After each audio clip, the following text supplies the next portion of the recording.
Isang magandang araw at mapagpalang araw ng Panginoon sa ating lahat, at tayo nga po ay dadako sa ating umagang pagsamba.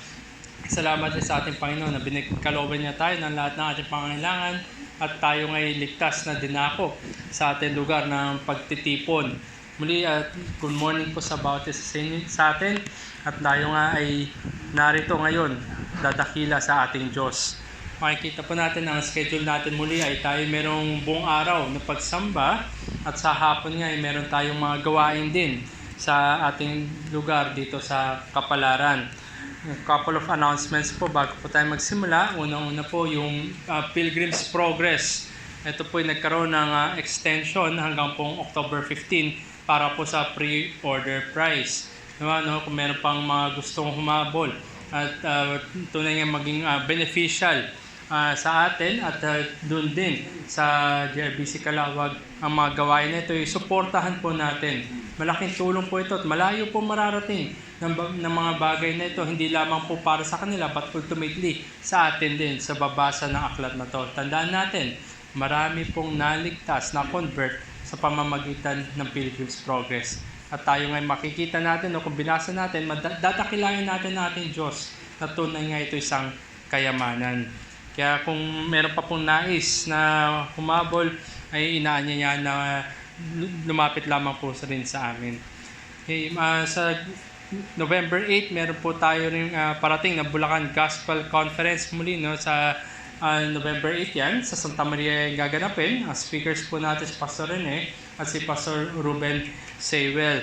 Maganda rin po yung binanggit dito that how can we claim sola scriptura yet barely open our Bibles. Paano nga naman natin masasabi na tayo ay tumitindig at sumasandal sa salita ng Diyos, gaya ng ating narinig kanina na ang salita ng Diyos ay ngayon nakasulat na. Kung hindi natin babasahin, hindi natin bubuksan ating mga Biblia, paano natin malalaman ang kalooban ng Diyos? Narito rin po yung ilan mga details para sa Bulacan Gospel Conference. Nariyan po ang venue nito ay nasa Santa Maria, Bulacan. Medyo malapit-lapit lang po siya sa Walter Mart doon. Yung Walter Mart po, pagkatapos ng Bukawi, maya-maya bubungad na yung Walter Mart. So, very accessible po yung lugar. 9 a.m. to 3 p.m. lamang po ito at 250 pesos lamang po yung registration fee. So, kasama na dyan yung meals, lahat na ng refreshments at yung conference materials. So, makikita natin na very affordable at very beneficial sa atin dahil marami tayong matututunan sa conference na ito. Sabi nga muli sa Isaiah 40 verse 8, "The grass withers, the flowers fade, but the word of our God will stand forever." Ang salita ng Diyos, yan lamang mananatili, ang ibang mga bagay ay lilipas din. At ito nga po, 3 sessions. 2 session para kay Pastor Rene, the inerrancy o yung hindi pagkakamali ng banal na kasulatan, the sufficiency, yung sapat ang salita ng Diyos para sa ating pananampalataya at pamumuhay. At ang pangatlo, kay Pastor Ruben Sewell, the necessity of Scripture, yung pangangailangan natin sa salita ng Diyos bilang, sabihin natin, governing rule sa ating buhay. Meron rin po tayong upcoming na Rebap Family Cup. Next year ito po yung hinihintay sa Reformed Baptist Community. Every other year siya ginagawa at isa itong malaking event. So ito ay gaganapin April 2 to 4, 2026. Ito po ay sa Alfonso, Cavite. So kung meron po tayo na nagnanais, lumapit lamang rin po sa amin at hinihikayat namin talaga na makadalo sa ganitong klaseng mga camps. Hindi lamang po sa ito'y beneficial sa mapakikinig ng mga sessions, kundi naroon din yung paglawak, yung pagkakakilanlan din ng mga kapatiran natin sa ibang iglesia. At yan nga ay nilulook forward talaga ng mga Reformed Baptist. So po, meron rin po, idagdag ko na rin, na meron pong ginawa na Facebook group. Maaari po tayong mag-join o invite natin. Doon po natin ilalagay yung mga activities natin po dito sa ating outreach. Para rin po makita, malaman. At kung loobin din, ay doon ko rin po ilalagay yung mga lectures po natin para nakikita ko po kasi iba nagpipicture para pwede natin balikan at ma-review. Okay. Paalala lamang rin po sa mga ating ikapu at mga kaloob, meron pong box sa may labas at pwede po natin na doon na lamang rin ilagay yung ating mga kaloob at ang ikapo. Bilang exhortation sa atin din, sabi nga ni Apostol Pablo sa 2 Korinto, Kabanata 9, talata 6 hanggang 7, at ito ang ibig ko sabihin, ang naghahasik ng bahagya ay mag-aani rin ng bahagya, at ang naghahasik na sagana ay nag-aani rin na sagana. Ang bawat isa ay magbigay ayon sa ipinasya ng kanyang puso, hindi mabigat sa kalooban o dala ng pangangailangan, sapagkat iniibig ng Diyos ang nagbibigay na masaya. Tandaan natin ang pagbibigay ng ating kaloob at ikapo ay ito'y bungad ng kagalakan na ginawa sa atin ng ating Diyos. Ito'y hindi mabigat sa kalooban, sapagkat kung meron man may mabigat na kalooban, dapat ang Diyos ang may mabigat na kalooban sa atin. Ngunit hindi. Ang kanyang binigay sa atin ay ang kagalakan at kasayahan dahil sa ating pangangailangan. At pagpapaalala rin po sa atin, magkaroon po ng, sabi natin, pag-mute po natin yung ating mga cellphone. Tanggalin po natin muna o ilagay natin muna sa silent mode para po hindi magkaroon ng mga disruption sa ating panambahan habang tayo po ay meron pong worship service. At sa paghahanda po sa paglapit natin sa Panginoon, magkaroon po tayo ng panahon ng pagbubulay-bulay. At hintay po natin na magkaroon po tayo ng kaunting panahon ng katahimikan. At ililid ko po ang ating kongregasyon sa pagbukas na panalangin.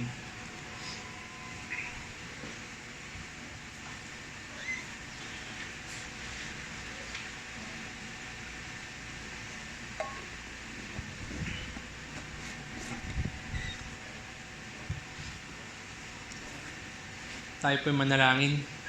Umuli aming Diyos, kami nga po'y lubos na nagpapasalamat sa inyo. Hindi lamang po dahil binigyan nyo kami ng hininga. Hindi lamang po na dahil dinagdagan nyo ang aming mga araw. Kundi kami nga inyo pong minulat sa araw ng panambahan. Araw ng aming Panginoon. Na kami ngayon napagpapatibay nito. Ito nga'y tunay na espesyal na kasangkapan ng biyaya para sa aming mga kaluluwa. Nawa, Panginoon, ay lumapit kami sa inyo na may naisin na purihin na iyong pong dakilang pangalan. At tunay nga na mailapit pa kami sa inyo ayon din sa pakikinig na inyong pong salita. At bigyan nyo kami muli na pagpapaalala ng inyong pong mga pangako at katiyakan na bungad lamang sa aming Panginoon Kristo. Kaya nawa, Panginoon, sa oras na ito'y pagtibayin po ninyo aming mga diwa, aming mga boses at aming mga puso at nawa ay maihayag namin at maihandog namin sa inyo ay papuri at pagsamba na tunay ngang kaaya-aya at katanggap-tanggap sa inyong pong harapan. Mga Panginoon, sa oras na ito ay ang inyong pong presensya, ang inyong pong pagbibigay ng inyong pong sarili ang aming maranasan at paalalahanan ng bawat isa na tunay nga dahil sa Ebanghelyo lamang, dahil lamang sa ugnayan kay Kristo na kami nakakalapit sa inyo. Kaya nawapurihin ang inyong pong dakilang pangalan sa ngalan ni Jesus. Amen. Pagin po natin si Brother Brian para po sa pangunahan tayo sa pagbabasa ng awit siyam na po.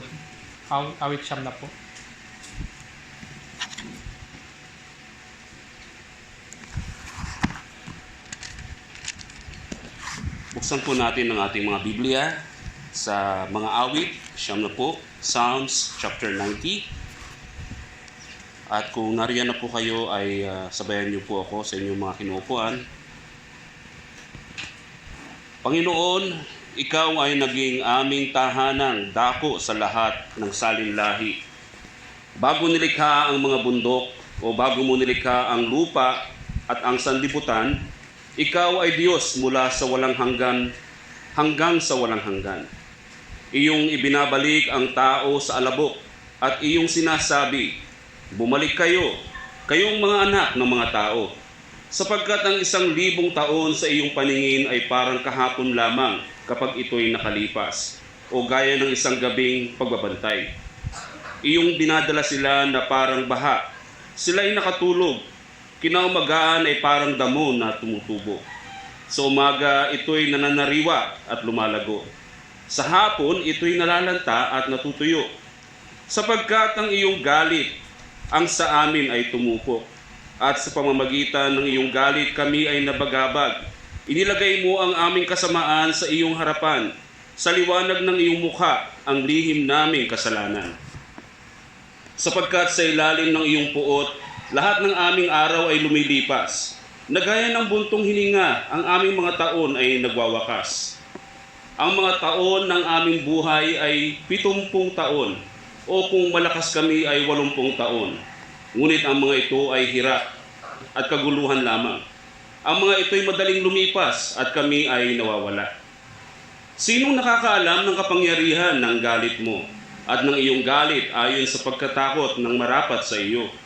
Kaya tinuruan mo kami na bilangin ang aming mga araw upang kami ay magkaroon ng pusong may karunungan.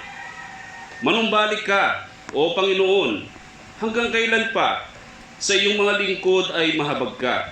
Busugin mo kami sa umaga ng iyong tapat na pagmamahal upang kami ay maghalak at matuwa sa lahat ng aming mga araw.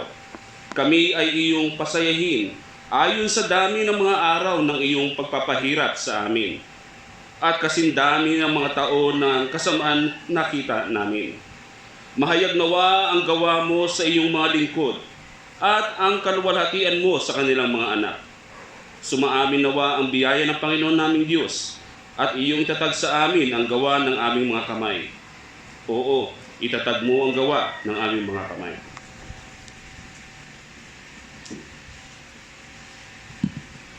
Gaya po ng ating narinig at nabasa sa awit 9 na po, lalo-lalo na po doon sa ika-12 na verse.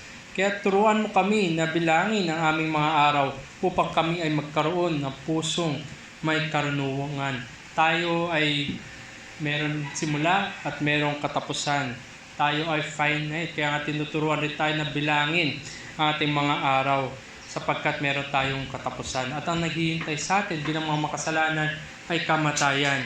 Ngunit salamat sa ating Diyos na mula pa sa pasimula hanggang magpawalang hanggan, na tunay nga siya nagbibigay ng kasapatan sa lahat ng mga kanyang tinubos sa pamamagitan ng matibay na kanyang pagmamahal at ang kanyang gawa ng pagtutubos nga ay tunay na nagpapasaya sa lahat ng kanyang mga tao.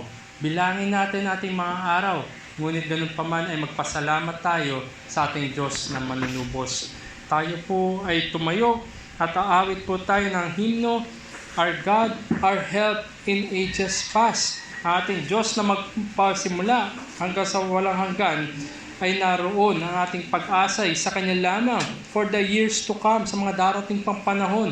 Tunay nga ay alalahanin natin ang gawa niya ng pagtubos, na sa ganun ay kilusin tayo upang magbigay ng ating mga papuri at pagsamba sa ating Diyos na ito. For He is our only help now to eternity. Tayo po'y umawit ng Our God, Our Help in Ages Past.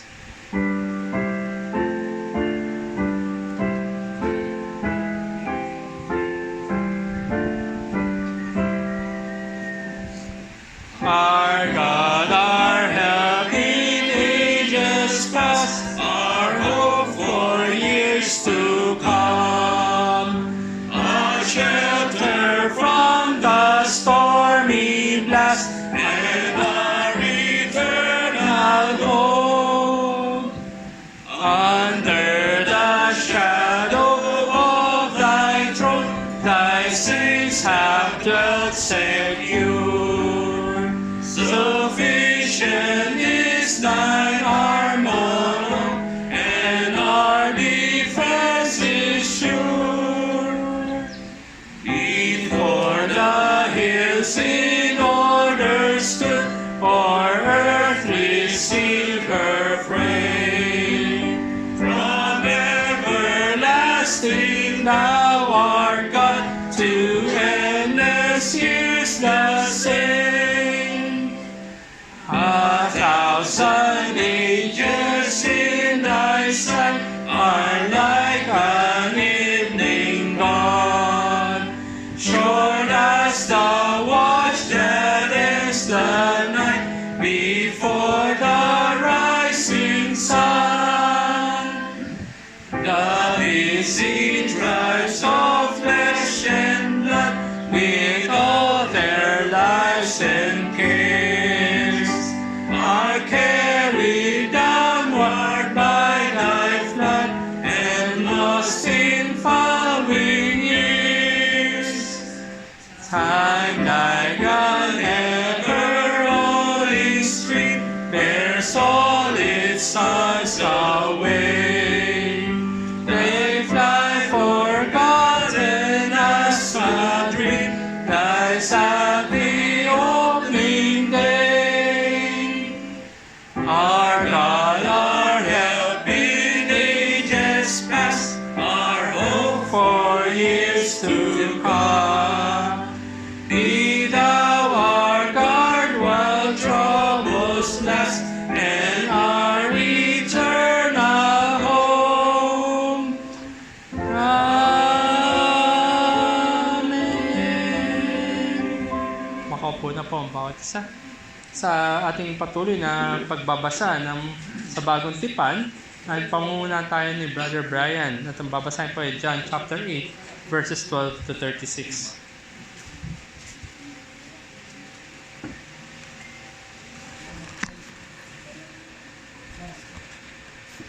Muli po, buksan natin ang ating mga Bibles. John chapter 8. Babasahin po natin verses 12 to 36. Muling nagsalita sa kanila si Jesus, "Ako ang ilaw ng sanlibutan. Ang sumusunod sa akin ay hindi kailanman lalakad sa kadiliman, kundi magkakaroon ng ilaw ng buhay." Sinabi sa kanya ng mga Fariseo, "Nagpapatotoo ka tungkol sa iyong sarili. Ang patotoo mo ay hindi totoo." Sumagot si Jesus, "Kung ako may nagpapatotoo tungkol sa aking sarili, ang aking patotoo ay totoo, sapagkat nalalaman ko kung saan ako nanggaling at kung saan ako pupunta. Subalit hindi ninyo nalalaman kung saan ako nanggaling o kung saan ako pupunta.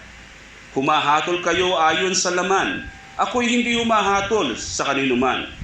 At kung ako'y humatol man, ang hatol ko'y totoo, sapagkat hindi ako nag-iisa, kundi ako at ang Ama na nagsugo sa akin. Maging sa inyong kautusan ay nasusulat na ang patotoo ng dalawang tao ay totoo. Ako ang nagpapatotoo tungkol sa aking sarili, at ang Amang nagsugo sa akin ay nagpapatotoo tungkol sa akin." Kaya't sinabi nila sa kanya, "Nasaan ang iyong Ama?" Sumagot si Jesus, "Hindi nga ninyo ako kilala o ang aking Ama. Kung ako'y inyong kilala, ay kilala rin sana ninyo ang aking Ama." Sinabi niya ang mga salitang ito sa kabangyaman habang nagtuturo siya sa templo. Subalit walang taong humuli sa kanya, sapagkat hindi pa dumating ang kanyang oras. Verse 21, muli niyang sinabi sa kanila, "Aalis ako, at ako'y inyong hahanapin, at mamamatay kayo sa inyong kasalanan. Sa aking pupuntahan ay hindi kayo makakapunta." Sinabi ng mga Hudyo, "Magpapakamatay kaya siya?" Sapagkat kanyang sinabi, "Sa aking pupuntahan ay hindi kayo makakapunta." Sinabi niya sa kanila, "Kayo'y mga taga-ibaba, ako'y taga-itaas. Kayo'y mga taga-sanlibutang ito, ako'y hindi taga-sanlibutang ito. Kaya't sinabi ko sa inyo na kayo'y mamamatay sa inyong mga kasalanan, sapagkat malibang kayo'y sumampalataya na ako nga, ay mamamatay kayo sa inyong mga kasalanan." Sinabi nila sa kanya, "Sino ka ba?" Sinabi sa kanila ni Jesus, "Bakit kailangan pang makipag-usap ako sa inyo? Mayroon akong maraming bagay na sasabihin at hahatulan tungkol sa inyo. Subalit ang nagsugo sa akin ay totoo, at sinasabi ko sa sanlibutan ang mga bagay na narinig ko sa kanya." Hindi nila naunawaan na siya ay nagsasalita sa kanila tungkol sa Ama. Sinabi ni Jesus, "Kapag naitaas na ninyo ang Anak ng Tao, saka ninyo makikilala na ako nga siya. At wala akong ginagawa mula sa aking sarili, kundi sinasabi ko ang mga bagay ayon sa itinuro sa aking Ama. At siya na nagsugo sa akin ay kasama ko. Hindi niya ako pinabayaang nag-iisa, sapagkat lagi kong ginagawa ang mga bagay na nakalulugod sa kanya.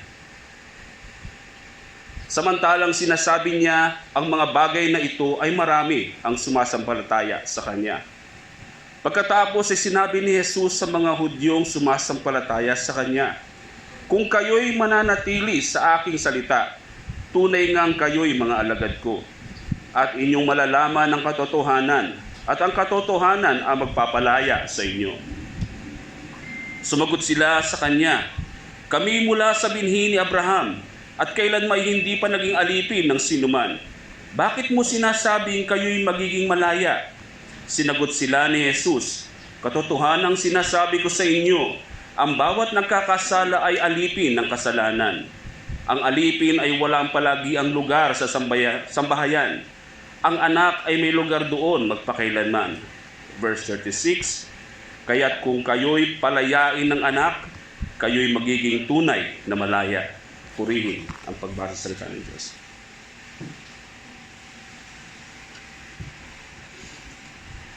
Nabanggit ng ating Panginoon sa verse 12 na siya yung liwanag na sanlibutan. Ito yung ikalawa na I am statement ng ating Panginoon. Kung maalala natin, una ay sinabi niya, I am the bread of life sa chapter 6 verse 35. Nakita natin dito yung claim ng ating Panginoon sa Kristo na siya nga'y liwanag. Ang liwanag ay nagkakaroon lamang ito ng kahulugan o ng pagkakaintindi natin pag tinatabi natin sa kadiliman. Otherwise, hindi natin naunawaan kung ano yung liwanag kung sa mundong madilim. The Word of God characterizes darkness sa marami at iba't ibang pamamaraan. Nariyan na yung sabihin natin, yung kamangmangan, yung folly, kasalanan, evil, takot, kawalan ng pag-asa, magiging bihag, kamatayan at kahatulan. Ganito yung paglalarawan at paggamit sa kadiliman. Ngunit ang ating Panginoon, sinabi niya na siya yung liwanag, na sa Kanya lamang ay mawawala ang lahat ng bahid at sumpa ng kasalanan.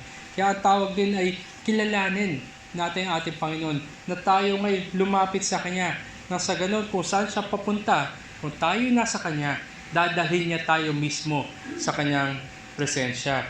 At ito nga ay isang babala at pagpapaalala, lalo na sa mga nagsasabi na sila'y mananampalataya, naway sundin natin ang totoong liwanag na sanlibutan na ito. At tayo rin ay magnining bilang liwanag at patotoo na tayo ngay pagmamay-ari na totoo at tunay na liwanag. We also cannot come to where Christ is kung hindi tayo nagniningning. And that means we will also die in our sins. At na tunay nga pinakita ng ating Panginoon na ang pag-asa na sanlibutan ay nasa Kanya lamang. At ito rin yung pagpapaalala ng aawitin natin na himno, ang In Christ Alone. Tayo po yung umawit sa himno na natin.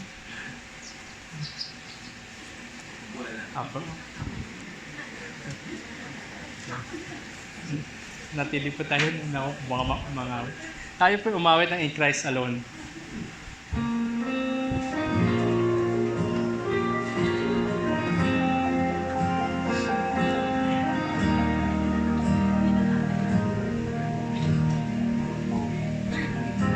Alone, my hope is found. He is my light, my strength, my soul. His cornerstone and solid ground. Here through the breaks is strong and storm. What heights of love and depths of grace. What fears are still when striving cease. My comforter, my all in all. Here in the love of Christ I stand. In Christ alone, who took on flesh, fullness of God in helpless faith, this gift of love and righteousness, scorned by the ones He came to save, till on the cross, as Jesus died, the wrath of God was satisfied. For every sin on Him was laid. Here in the death of Christ I live.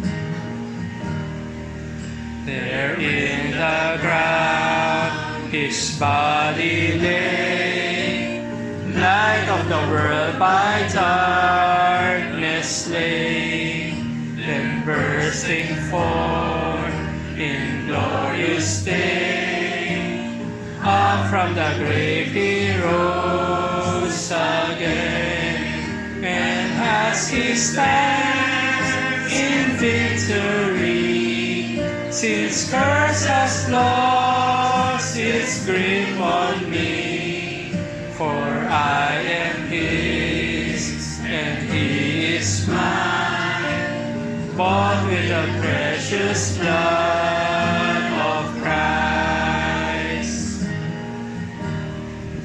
No guilt in life, no fear in death. This is the power of Christ in me. From life's first cry to final breath, Jesus commands my destiny. No power of hell, no scheme of man can ever pluck me from His hand, till He returns or calls me home. Here in the power of Christ I stand.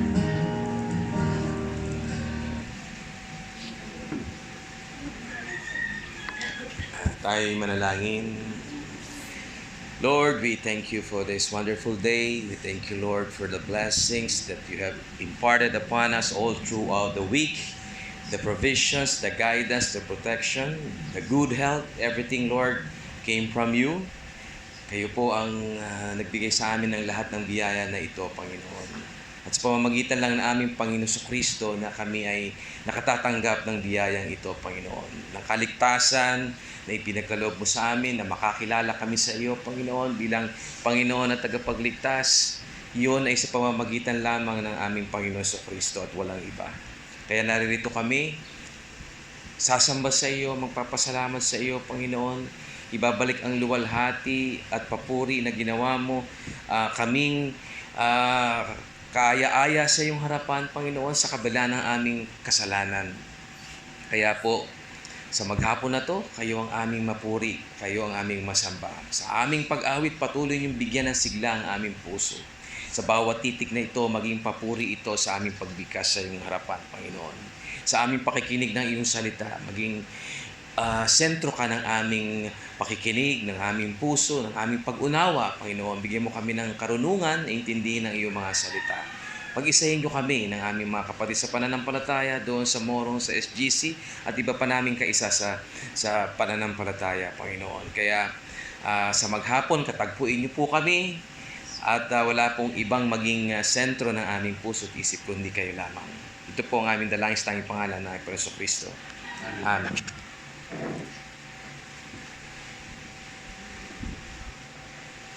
At bilang paghahanda, tayo muli ay aawit na isang himno na leaning on the everlasting arms. Ang bawat mananampalataya ngayon, dapat maging malinaw sa atin na hindi tayo nandito sa mundo na ito. Tayo ay mga pilgrim lamang. Meron tayong patutunguhan na magpawalang hanggan. Ang kaligayahan natin o yung kagalakan natin ay tunay ngayon naway matagpuan sa liwanag na ebanghelyo lamang na tumutulong sa bawat mananampalataya, nagbibigay ng comfort at ng assurance sapagkat sa kamay ng ating Panginoon ay doon tayo patungo. Tunay nga na may security mula sa lahat ng mga bagay na nag-aalarma sa panahon natin ngayon. Nariyan ang kaliwat kanan ng gulo, nariyan yung mga kaliwat kanan ng dilubyo, ngunit ganun pa man tayo harap sa pinaka-ultimate na dilubyo natin, ang kamatayan. Ngunit sa likod niyan, ang kamay ng ating Panginoon, ang secure na nagdadala sa atin sa Kanyang presensya. Tayo po'y umawit ng leaning on the everlasting arms.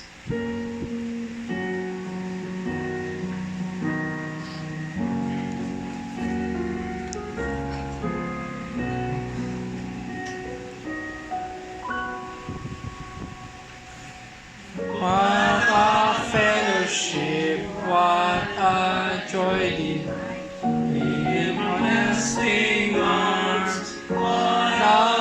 blessedness, what a peace is mine, leaning on the everlasting arms, leaning, safe and secure from all alarms, leaning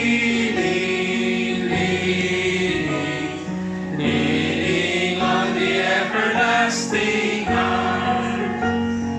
Oh, how sweet to walk in this pilgrim way, leaning on the everlasting arms. Oh, how bright the path grows from day to day, leaning on the everlasting arms. Leaning, safe and secure from all alarms. Leaning on the everlasting arms. What have I to dread? What have I to fear? Leaning on the everlasting arms. I have blessed peace with my Lord so near. Leaning on the everlasting arms. Leaning, safe and secure from all alarms. Leaning on the everlasting arms. Leaning, safe and secure from all alarms. Leaning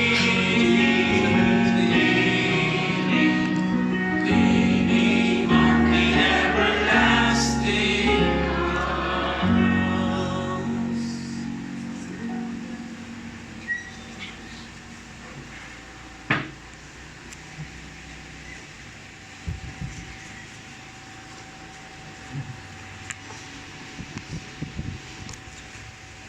Muli magandang umaga po sa ating lahat at tayo po ay muli magbukas sa panalangin. Let's pray. Aming Diyos, muli kami ay humihingi na inyo pong biyaya at awa sa amin, na inyo pong habag at inyo pong pagpapala na sa oras na ito, inyo po kaming kaawaan at tanggalin po ninyo ang mga balakid sa aming mga mata, tenga, diwa at aming mga puso. Nawa Panginoon, sa oras na kapahayagan ng inyo po salita, kailan niyo po kaming gisingin at buhayin at ang layunin ay tunay nga na matagpo at kami nga ay kumprontahin ng inyo po salita at palalahanan muli na sa aming Panginoon lamang ay nandoon ang security at ang katiyakan at ang assurance. Lord, we ask na kami nga ay inyo pong pagtibayin sa mga salita maririnig po namin at mauwi ito na inyo pong pagkilos ng kaligtasan sa mga wala pa po sa inyo at pagpapatibay at pagsariwa para po sa mga nasa inyo na. Ang inyo pong presensya aming hinihingi, Panginoon, sa mga gawain nito at na mauwi ito sa inyo pong kadakilaan lamang sa ngalan ng Jesus. Amen. Isa po sa mga pinakamaganda o nakakabighani na sa ating nature, na sa ating paligid, na maaari natin makita na pagbabago ay yung tinatawag na metamorphosis, na kung saan na isang caterpillar ay siya'y dadaan sa proseso ng transformation at siya'y magiging butterfly o di kaya moth sa pamamagitan din ng ilang mga iba't ibang stages sa kanyang transformation na ito. At sa panahon na itong caterpillar na ito ay nakarating na doon sa full size niya, at makikita natin na mayroon dramatic internal na reorganization at siya nga ngayon ay lalabas bilang isang adult na insect. Mula sa isang maliit at ibang-iba, siya ngayon ay insect daw.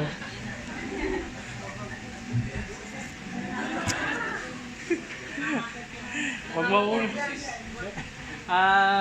Hindi naman nagme-metamorphose ang ano. Ayun, lumabas na ako. Yan. So nakita natin, no? Balik tayo kay Caterpillar. Mamaya na si Jollibee. Si Caterpillar, di ba? Dumaan siya. Ibang-iba siya kumpara doon sa lumabas mula doon sa cocoon, either butterfly or moth. Ibang-iba, masabi nga natin. At ito nga isang nakakabighani, sabi natin, nakakamangha na meron sa ating kalikasan. At ganoon din naman sa lahat ng nakakarinig ng ebanghelyo, sa lahat ng binabago at nililigtas ng Diyos, na ang mga mananampalataya mula kung sino siya before, ay ibang-iba na siya matapos ng gawang pagliligtas ng Diyos.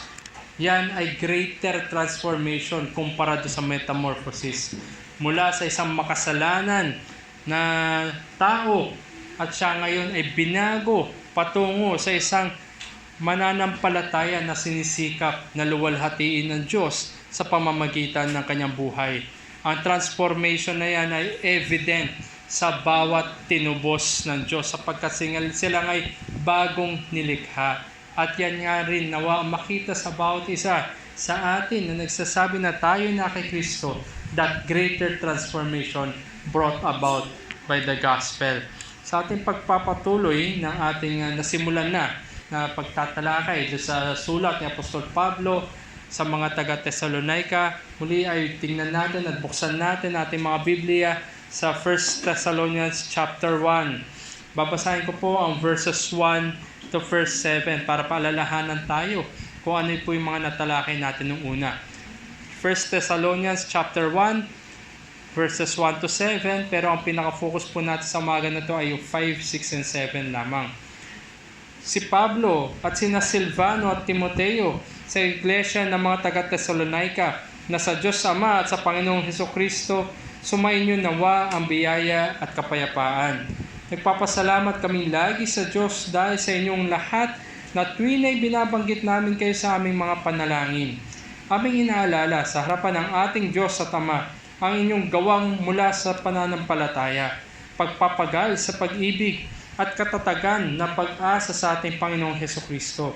Yaman na aming nalalaman mga kapatid na minamahal ng Diyos at ang pagkahirang sa inyo, sapagkat ang aming ebanghelyo ay hindi dumating sa inyo sa salita lamang, kundi sa kapangyarihan din at sa Espiritu Santo at sa lubos na pagtitiwala. Kung paano nalalaman ninyo kung anong pagkatao ang aming pinatunayan sa inyo, alang-alang sa inyo. At kayo'y naging tagatulad sa amin at sa Panginoon, na inyong tinanggap ang salita sa matinding kapighatian na may kagalakan ng Espiritu Santo. Ano pat kayo'y naging halimbawa sa lahat ng mananampalataya nasa Macedonia at nasa Achaia. Ito po yung verses 1 to 7 ng 1 Thessalonians at ang focus po natin ay ang verses 5 to 7 sa linggo na ito. Alalahanin natin ng panahon na ito ay around year na 49 or 50, AD 49 or 50, na kung saan nagkaroon ng missionary journey sa Apostol Pablo at sinama niya yung kanyang mga gospel partners na si Silvanus, si Silas at si Timothy dito sa syudad ng Thessalonica. Ito rin ay matatagpuan at nando sa chronicle, no, yung paglalahad, yung diary, kung tutusin, sa Acts chapter 16 hanggang 17. Ang mga mananampalataya dito sa Thessalonica ay sabi natin bagong convert pa lamang kay Kristo. Sila ay sabi natin infant in Christ. Ngunit ang kanilang pananampalataya, bagamat sila ay bago lamang, ay tunay nga na sinubok ng maraming kapighatian, maraming afflictions na iba-iba yung kapahayagan. Nariyan na rin yung pag-uusig dahil nga ipatotohanan nito na sila nga'y gibinago ng Diyos. Umabot din kay Apostol Pablo yung magandang balita mula kay Timoteo kung paano nga yung nakikita niya na paggawa ng Diyos sa mga buhay nitong mga taga-Thessalonica. Kaya nga ito yung good report na umabot kay Paul. At nagbigay rin ng commendation si Apostol Pablo at hinikayat niyang mga mananampalataya na lalo pang i-exemplify yung work of faith, yung labor of love, and steadfastness of hope. Yung sabi natin yung triumvirate na yan. Yung gawa ng pananampalataya, yung pagtatrabaho ng pagmamahal at pagiging matibay sa pag-asa. Dahil sa liwanag at katunayan ng pagbabalik muli ng ating Panginoon Kristo.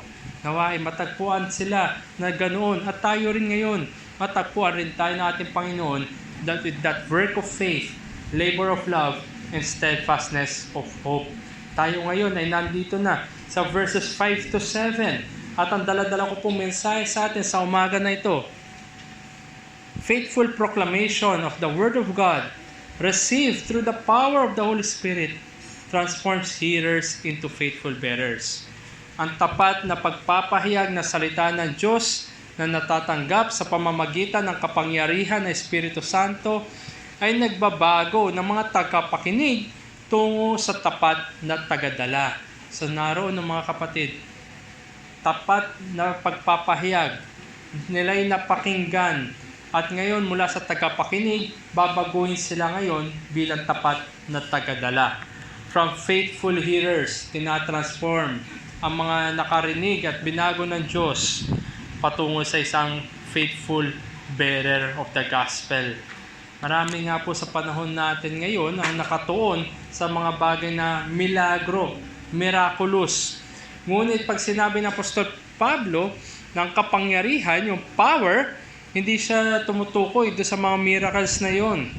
Kahit nga sila mismo, yung mga apostle mismo nagpa-perform ng miracles. Hindi ito yung tinutukoy ng Apostol Pablo na kapangyarihan. Kundi, ang tinutukoy niya na kapangyarihan ay yung pagbabago na ginagawa ng banal na spirito. Yan ang kapangyarihan ng Ebanghelyo. Binabago niya ang mga makasalanan mula sa kanilang mga dating estado ng kadiliman tungo ngayon sa bagong estado ng biyaya, estado ng liwanag. And tayo rin, kung tayo ay na-persuade ng mga bagay-bagay, mga bagay na ating narinig, at tayo na-persuade na ito yung mga bagay na totoo, naniniwala tayo dito. We are then convinced to follow and apply yung katotohanan na ating tinanggap. Halimbawa na lamang, mga estudyante, nag-lecture yung teacher, na-persuade kayo na ganito nga yung pamamaraan, ganito nga talaga dapat yung pag-solve ng mga math problems natin. So ngayon, i-a-apply nyo yung mga natutunan nyo pagdating na ng mga exam. O di kaya sa pagbabasa ng mga libro, na-persuade tayo na oo, totoo nga yung sinasabi ng may akda. Ngayon, yung mga prinsipyo na yun ay ina-apply natin sa ating buhay.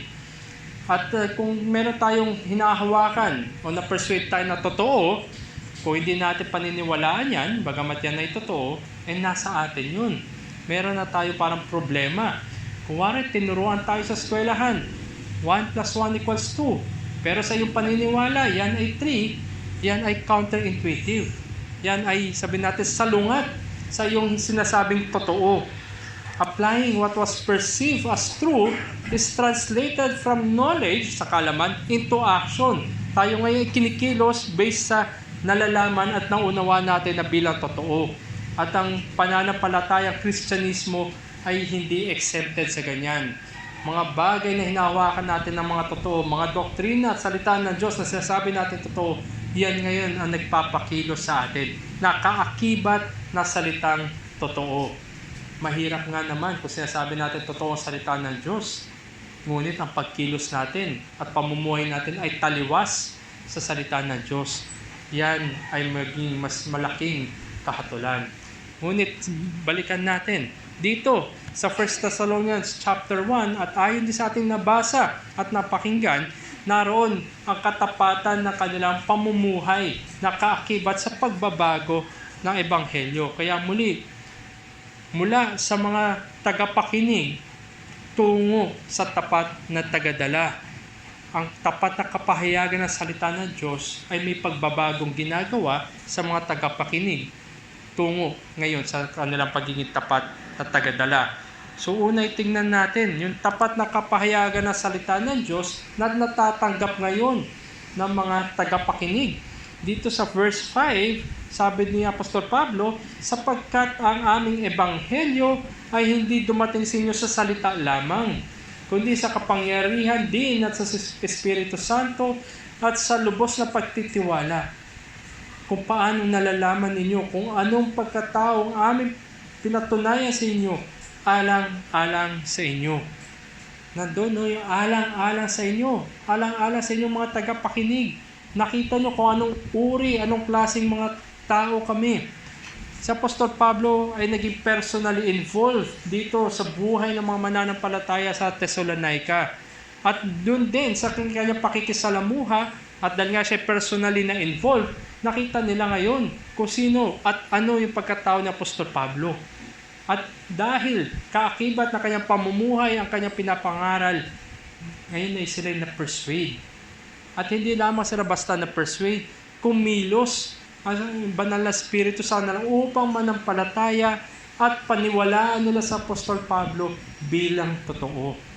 Mahirap nga naman, pinapahayag natin ang ibang bagay at tayo namumuhay taliwas sa mga bagay na ating pinapahayag.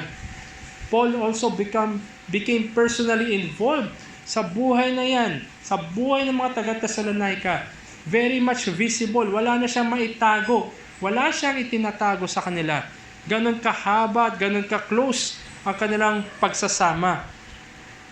At magpapatunayan ng mga taga-Thessalonica, si Apostol Pablo nga ay isang totoong alagad ng Diyos. Marami sa panahon natin ang nagpapahayag ng isang bagay, ngunit sa kanilang pribadong buhay ay taliwas sa kanilang pinapahayag. Yung mga bagay na tinatago sa mga sinasabi nilang malapit sa kanila, mga taliwas na pamamaraan. Ngunit hindi ganito si Apostol Pablo. Parang it is what it is kung tutusin. Yung kanyang pagpapahayag ay ganun din yung kanyang pamumuhay. And out of the growing concern para sa kanilang personal safety ng mga taga-Thessalonica, the new Thessalonian converts, sinabihan nila, tandaan natin, nung nag-mission si Apostol Pablo, si Silas at Timoteo dito, at sa pagpapala ng Diyos ay na-convert ang mga taga-Thessalonica, sila na ngayon ay mananampalataya dahil na rin sa security.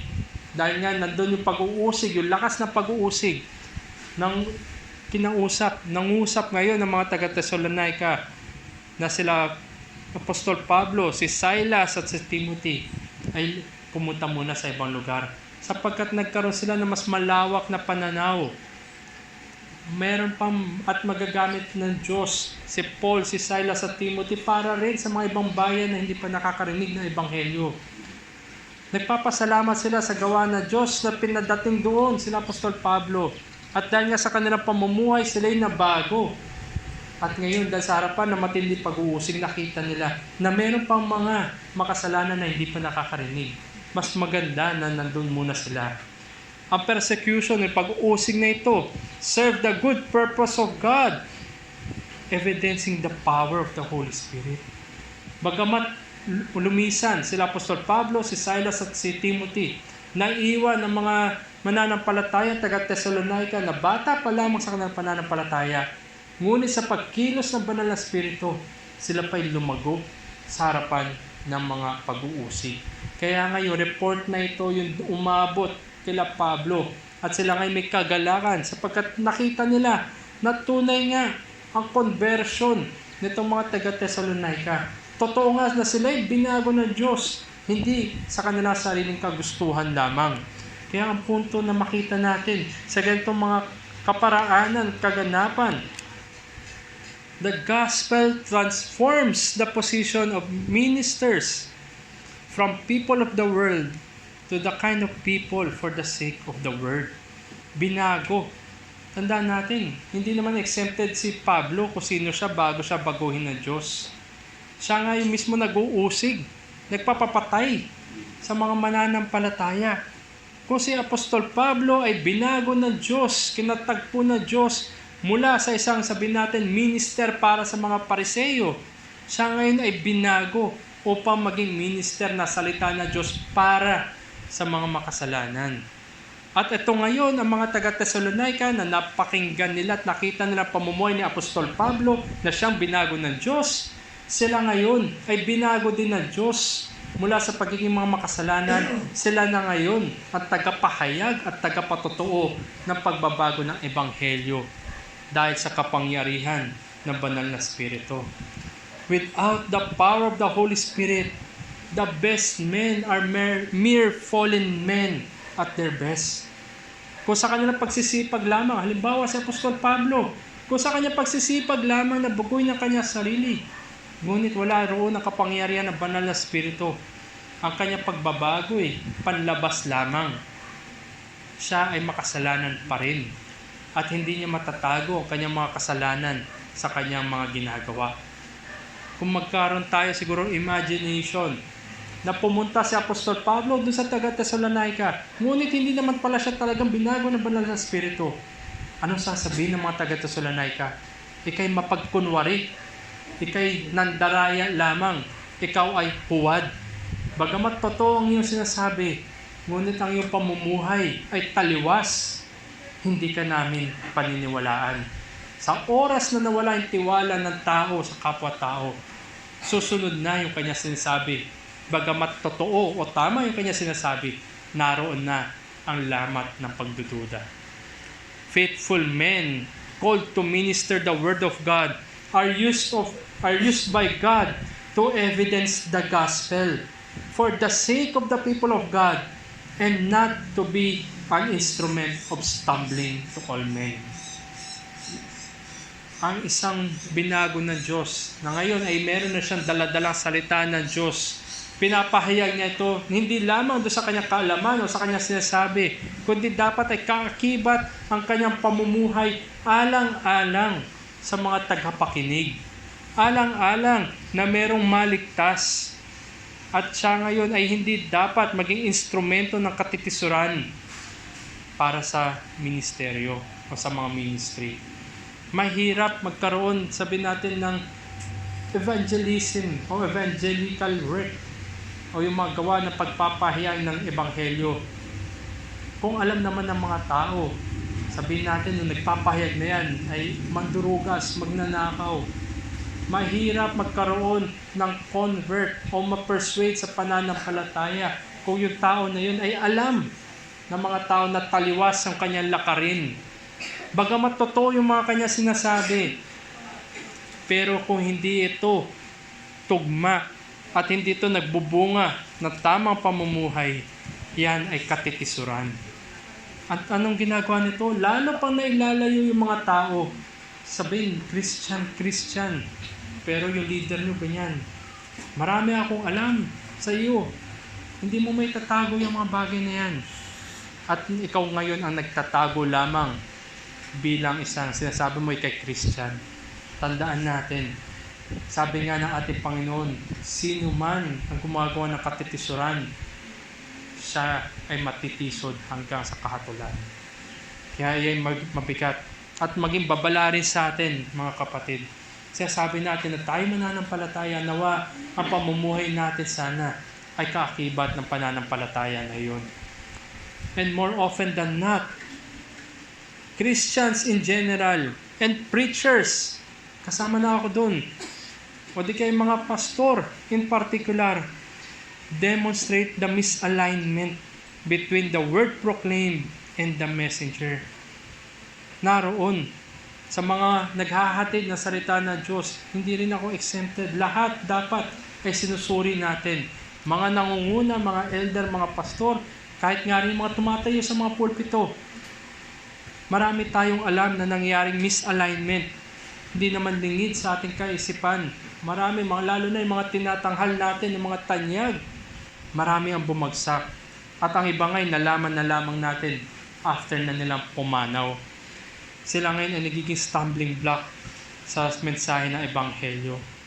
Ang mga tagapakinig ngayon ay meron na reluctance, nagdadalawang isip, meron na ngayong mga pagdududa sapagkat wala ng kredibilidad yung mga tagadala ng Ebanghelyo. But if we truly receive the Word of God, redeemed by God, in union with Christ, and indwelt by the Holy Spirit, ang magiging ganap niyan ay totoong pagbabago. Tayo ngayon ay mamumunga ng mga bunga ng banal na Espiritu, godliness, genuine love, and concern for one another, faithfulness to God. Makita natin mga kapatid, sa oras na hindi tayo binago ng Diyos, bagamat anuman yung mga katotohanan na ating pinapahayag, ang mga tagatanggap ay magdududa.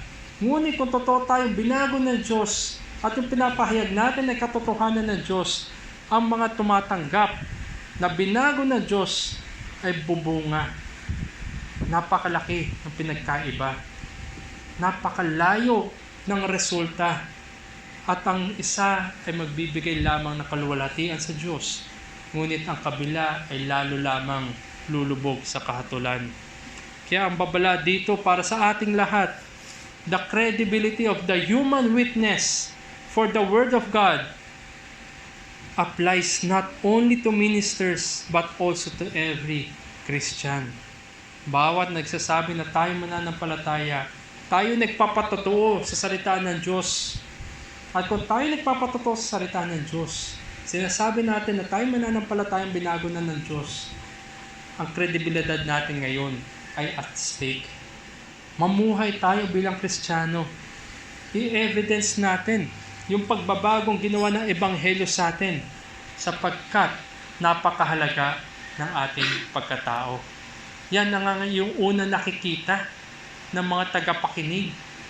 Ang hirap kung meron siyang alam sa iyo. Ang hirap na magpatotoo sa iyong kaibigan, sa iyong mahal sa buhay, sa iyong relatives. Kaya nga sinasabi nila minsan, di ba, mas madaling kausapin yung stranger, yung walang alam sa iyo. Kasi yung tao na may alam sa iyo ay maaaring maging katitisuran yung nalalaman niya tungkol sa iyo. Sabi nga ni Tim Shenton, there is no point in preaching the truth if we are living a lie. Walang punto na ipangaral mong katotohanan kung ikaw mismo ay nabubuhay sa kasinungalingan. Mahirap ang unang nakikita, yung buhay. Bagamat unang dumarating yung kanilang mga sinasabi, yung mga katotohanan na naririnig. Pero oras na kahit isa man na katitisuran, nababaliwala na yung kahit napakaraming katotohanan na napakinggan. Kaya hamon sa atin muli, magkaroon tayo ng malapit na relasyon, hindi lamang sa fellow brethren natin, hindi lamang sa mga kapatiran, kundi lalong-lalo pa sa ating Panginoon. Frequent and deep enough for us to see if we truly receive the gospel and what kind of men are we.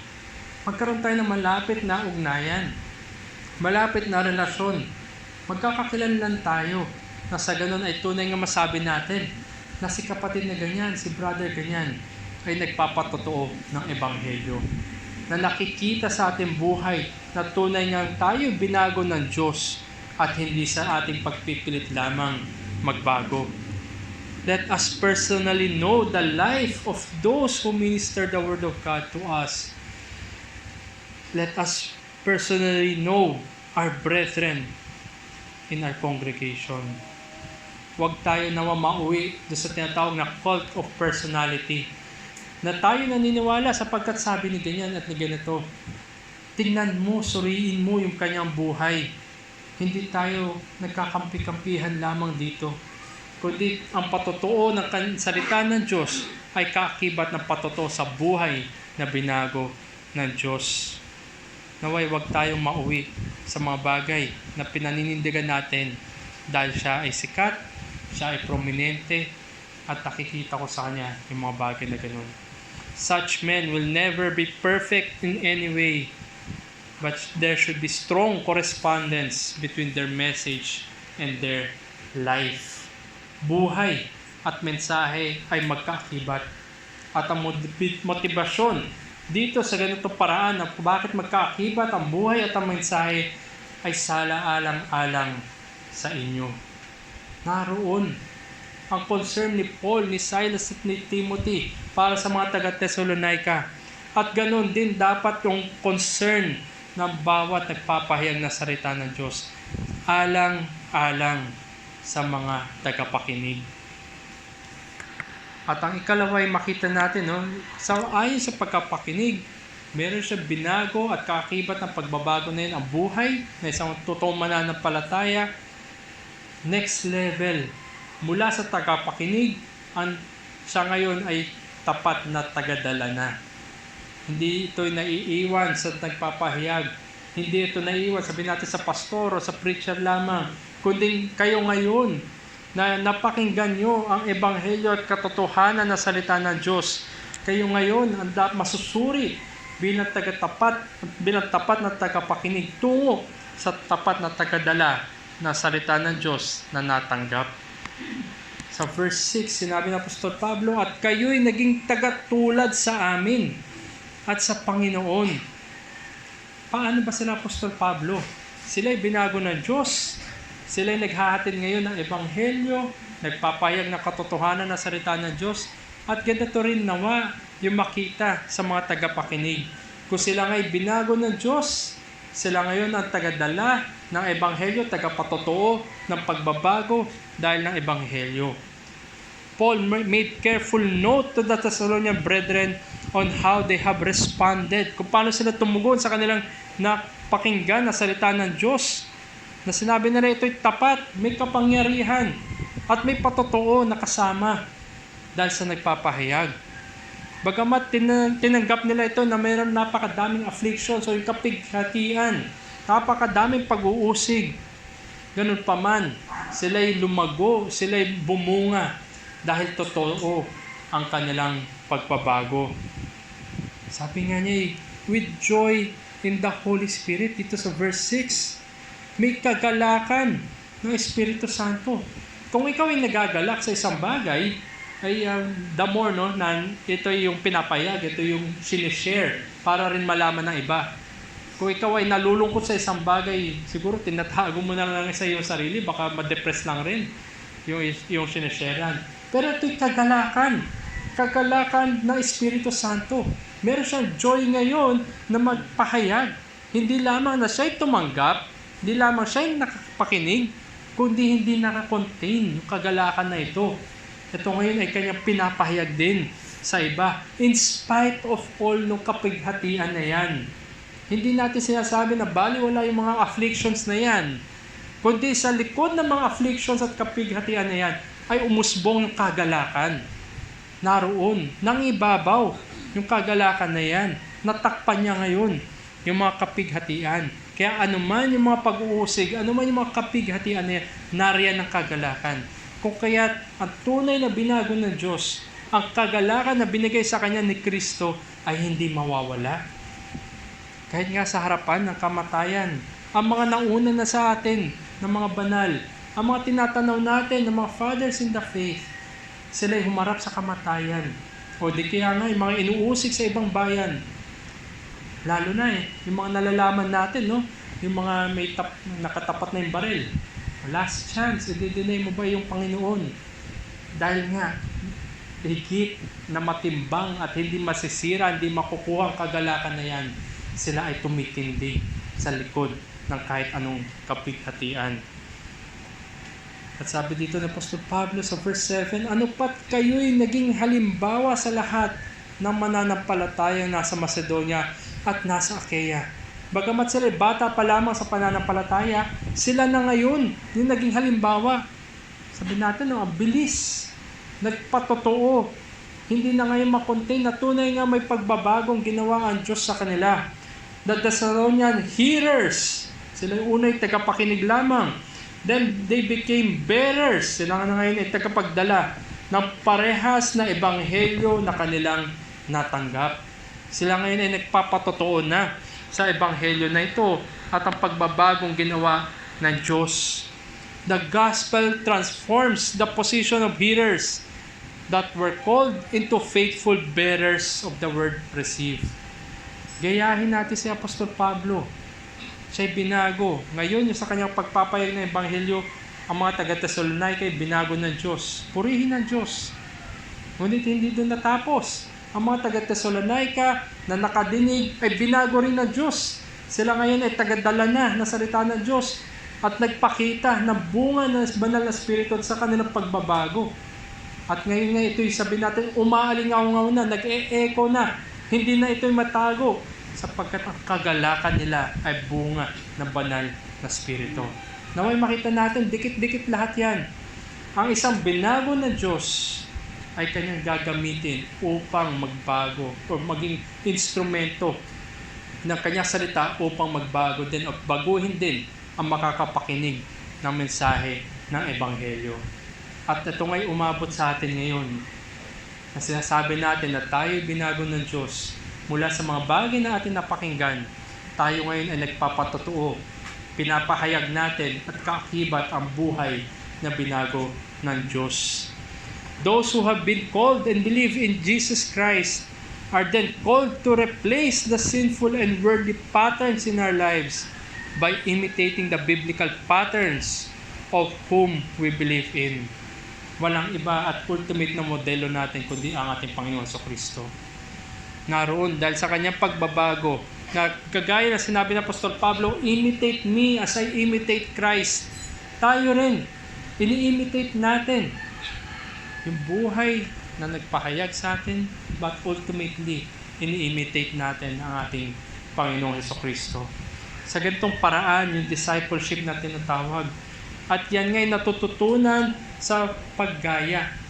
Halimbawa na lamang sa mga, sabihin natin, sa mga atleta. Nagsimula naman sila na hindi mahusay. Pero dahil sa paulit-ulit nilang paggaya, ng mga nagtuturo sa kanila, tinuturuan sila paano gawin ito, ganyan. Panoorin mo, sige na ito. Sa pamamaraan ng paggaya, unti-unti silang nabago. Unti-unti silang natuto. Ganito rin ang discipleship. It is learned by imitating the faith and evidencing through faithful example of those who have gone before us in receiving the word. Hindi lang tayo una nakatanggap ng salita ng Diyos. 2025 na ngayon. Napakadami na nauna sa atin at nakita rin natin kung paano yung kanilang pamumuhay. Isipin natin, parang mga diamante ito. Paano ba hinuhulmahan yung diamante? Paano ba ito? Diba? Iba-iba na yung korte. Hindi naman ganyan yan nakukuha sa ilalim ng lupa. Kundi yan ay hinuhulma. Hindi ganun kasimple ang paghulma sa diamante. Sabi nga nila, pinuputol o kinakat yung mga diamonds gamit diamonds din. At meron lang oil na ginagamit na sinasama doon. Sa pamamagitan nun na doon nahuhulma yung mga diamonds. Gaano man katibay yan, gaano man katigas, yan ay nahuhulma. At sa ganitong paraan din ay sa totoong disipulo ng Diyos, siya ay hinuhulma sa pamamagitan ng salita ng Diyos, ng banal na spirito na kumikilos sa Kanya, at ng mga nangunguna sa Kanya.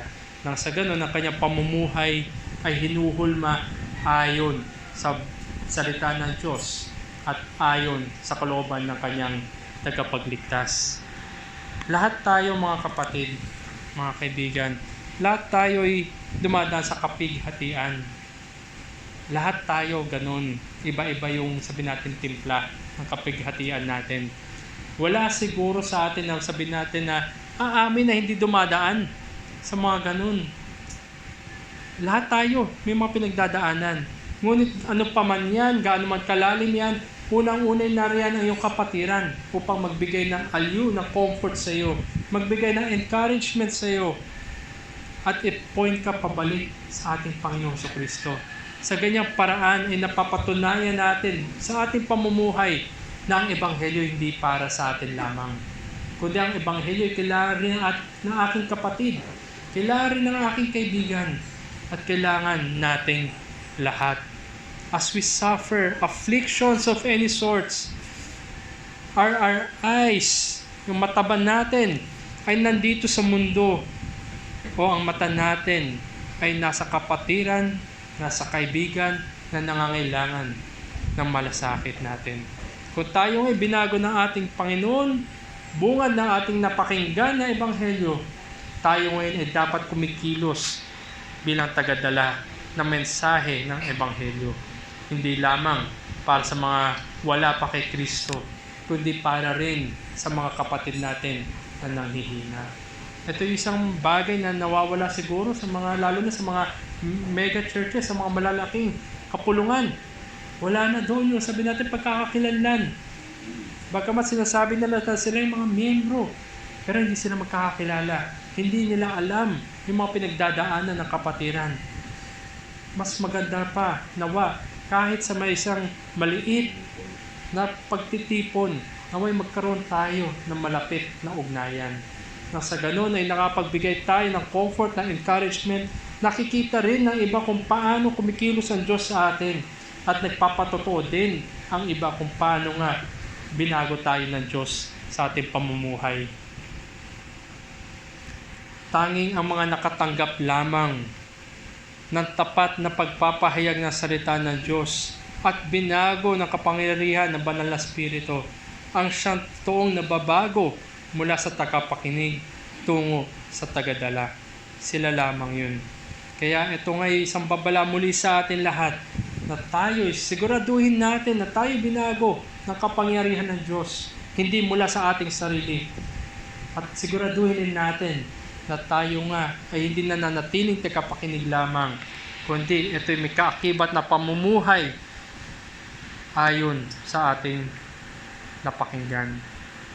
The calling to be an example to others is not given only to a few, hindi lamang para sa mga matatalino, hindi lamang para sa mga pinagkalooban o pinagpala, kundi ang calling na ito ay para sa lahat ng mananampalataya. Dinadala tayong lahat sa isang posisyon na kung saan ang panglabas natin ay dapat kaakibat ng ating panloob. Otherwise, hindi tayo magkapagbigay ng comfort o encouragement. Otherwise, hindi natin mawi-win back yung ating kapatid na maaaring lumilihis. At hindi tayo makapagbigay ng pagpapagal sa pananampalataya sa mga makasalanan kung ang buhay natin ay taliwas sa katotohanan. Bilang pagtatapos, true gospel transformation is only through hearing the faithful proclamation of the word by the power of the Holy Spirit. Sabi nga ng ating Panginoon sa mga Pariseo, sinusuri niyo ang kasulatan na sa tingin niyo sa pamamagitan niyan ay magkakaroon kayo ng buhay magpawalang hanggan. Ngunit hanggang hindi kayo manampalataya at maniwala na siya nga, kayo'y mamamatay sa kasalanan. Ganito rin sa buhay natin ngayon. Maaring nagbabasa tayo ng salita ng Diyos. Maaring kabisado na nga siguro natin. O marami tayong mga teksto na kabisado. Kundi hindi yan ang batayan ng buhay magpawalang hanggan. At totoong binago ng Diyos ay bungad ang kanyang kaligtasan ay sa Diyos lamang sa pamamagitan ng kapangyarihan ng Banal na Espiritu. Transforming us from following the world into following our Lord. And this should bring us much thanksgiving and more prayerfulness as we witness God's plan unfolding. Nawa ay naroon ang totoong mga binago ng Diyos. Ang nagbubungad niyan ay kagalakan na hindi man kailanman matatanggal o mananakaw. Yan nga yung totoong kayamanan na sinasabi ng ating Panginoon. At ang kagalakan na yan ang magpapakilos sa lahat ng mga mananampalataya hanggang sa huling panahon. So let us rely on the transforming power of the Holy Spirit in spite of all the afflictions. Sa isang banda, ano man yung kapighatian na yan, gaano man kabigat yan, mga kapatid, lalampas din yan. Tayo rin itatawid ng Jordan patungo sa magpawalang hanggan. Dito lamang yan. At pagdating sa kalangitan ay wala ng luha, wala ng sakit, at naroon ang papuri magpawalang hanggan. Kaya habang narito pa tayo, mahikayat tayo na may katapatan ng ating pamumuhay, may katapatan ng ating pagpapahayag ng Ebanghelyo, may katapatan ang ating testimonya para sa salita ng Diyos, alang-alang sa ating kapatiran, at alang-alang sa mga wala pa kay Kristo. Tayo po'y manalangin. Aming Diyos, muli ang aming narinig ay tunay nga mahirap. Mahirap magpatotoo ng inyong pong salita. Mahirap po magpatotoo ng inyong pong pagbabago na ginawa po ninyo sa amin. Ngunit ang inyong pong biyaya ay sapat. At salamat din sa kagalakan na inyong pong pinagkaloob sa bawat mananampalataya. Na ito'y kayamanan na hindi makukuha, hindi mananakaw, hindi mawawala sa amin. Kundi pagkus pa sa mga umuusbong o dumadami ng mga taon ng aming buhay, ito'y napagpapatibay.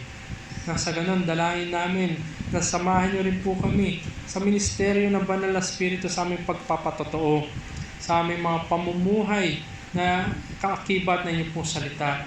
At maging po kami tapat na witness para po sa inyong pong ebanghelyo.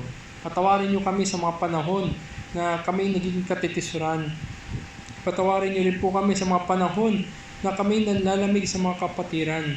Patawarin niyo rin po kami sa mga pagkakataon na kami ay tumitiklop sa harap ng mga kapighatian. Nawa ay sariwain niyo po kami. Manumbalik kami sa pamamagitan muli ng pagpapaalala ninyo sa inyong po salita. Tunay nga kagalakan ay umusbong sa amin. Mahabag ka sa amin, O Panginoon, sa ngalan ni Jesus. Amen. Tayo po'y tumayo at aawit po tayo ng pagtugon sa ating po narinig na mensahe. Bagamat sa likod ng mga kapighatian na yan, nariyan yung pinagpalang katiyakan, nariyan ang blessed assurance, sapagkat tayo nga'y binago na bungad lamang na gawa ng Diyos. Hindi mula sa ating sarili, kundi ang pagbabago na yan ay uusbong dyan ang bunga ng banal na Espiritu. At nariyan ang katiyakan. Tayo po'y umawit ng blessed assurance.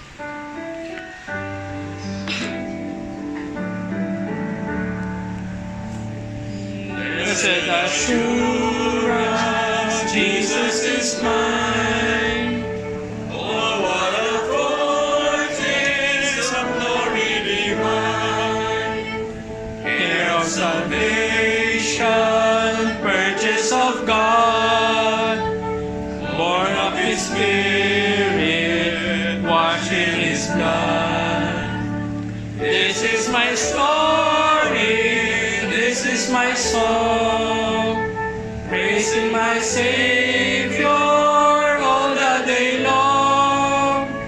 This is my story, this is my song, praising my Savior all the day long.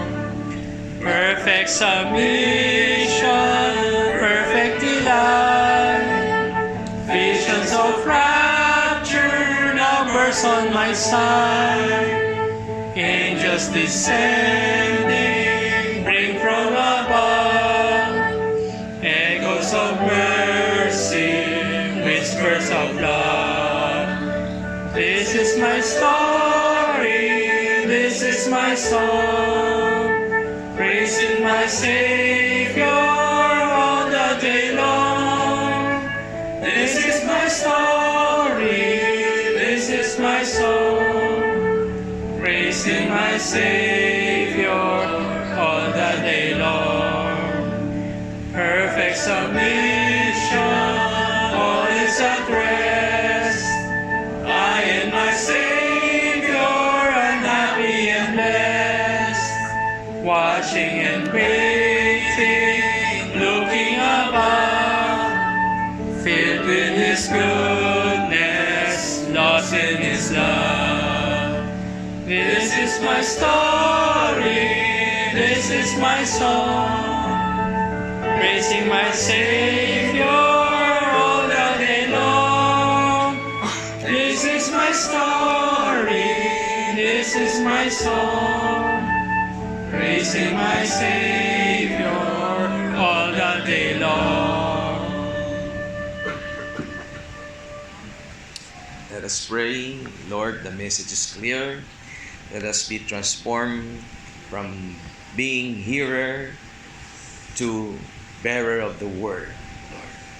And let our testimony be the example of those who hear us. Maging mabisa kaming patotoo, Panginoon, sa mga taong nakikinig ng iyong mga salita. Yan po naging patotoo ni Pablo sa mga taga-Thessalonica. At ang mga taga-Thessalonica, sila naman ang naging ehemplo ng mga taga-Macedonia at taga-Akaya. Kaya Panginoon, ang malungkot lamang sana hindi kami maging katitisuran ng mga taong nakikinig sa amin, ang aming buhay na tinitingnan ng mundong ito, Panginoon. Maging example kami ng iyong biyaya, ng iyong kaligtasan, at maging mabisa na daluyan ng iyong pagpapala sa mga tao, sa aming pamilya, sa aming mga kapatid, sa aming mga kaibigan, Panginoon. At we are blessed by the message, and we thank you, Lord, for the message that we have heard. At ito po, Panginoon, ay aming magamit, ma-apply sa aming buhay. Salamat po sa iyong biyaya, salamat po sa karunungan na aming napakinggan, at maging sa aming fellowship, sa aming patuloy na pagsamba hanggang mamayang hapon, Panginoon, ay patuloy kaming bigyan ng lakas ng iyong mga salita. Sa pangalan ng aming Panginoon Jesucristo, ito po ang aming dalangin. Amen. Okay pa, at dito po magtatawa sa ating umagang panambahan at ayos po natin yung mga upuan. Picture taking ulit. Thank you. Sige.